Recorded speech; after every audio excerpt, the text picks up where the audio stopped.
হঠাৎ আলোচনায় সাবেক স্বরাষ্ট্র প্রতিমন্ত্রী লুৎফুজ্জামান বাবর, যিনি বিএনপির একজন এমপি ও প্রাক্তন স্বরাষ্ট্র প্রতিমন্ত্রী ছিলেন, যার কার্যকলাপ আজও অনেকের মনে গভীরভাবে গেঁথে রয়েছে।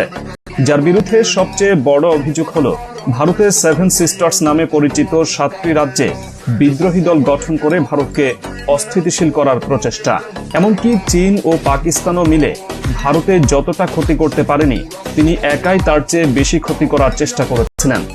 এক সময়ের দুর্দণ্ড প্রতাপশালী স্বরাষ্ট্র প্রতিমন্ত্রী লুৎফুজ্জামান বাবর 15 বছর ধরে কারাগারে। তাকে সর্বশেষ জনসমক্ষে দেখা গেছে 2021 সালের অক্টোবরে দুদকের একটি মামলায় আদালতে হাজিরা দেওয়ার সময়। এখন তিনি কেরানীগঞ্জে ঢাকা কেন্দ্রীয় কারাগারে তার ফাঁসির রায়ের চূড়ান্ত নিষ্পত্তির প্রহর গুনছেন।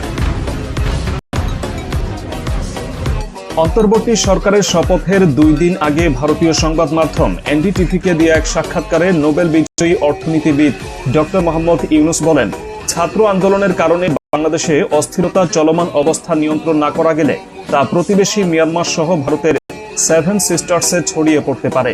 তার এই বক্তব্যের পরেই হঠাৎ করেই সামাজিক যোগাযোগ মাধ্যমে লুৎফুজ্জামান বাবরকে নিয়ে আলোচনা শুরু হয়েছে। ডক্টর ইউনুস যে 7 সিস্টার্সের কথা বললেন, সেটা আসলে কি?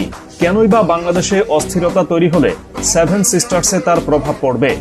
ভারতের অরুণাচল প্রদেশ, আসাম, ত্রিপুরা, নাগাল্যান্ড, মণিপুর, মিজোরাম ও মেঘালয়, এই 7 রাজ্যকে একত্রে 7 সিস্টার্স বলে।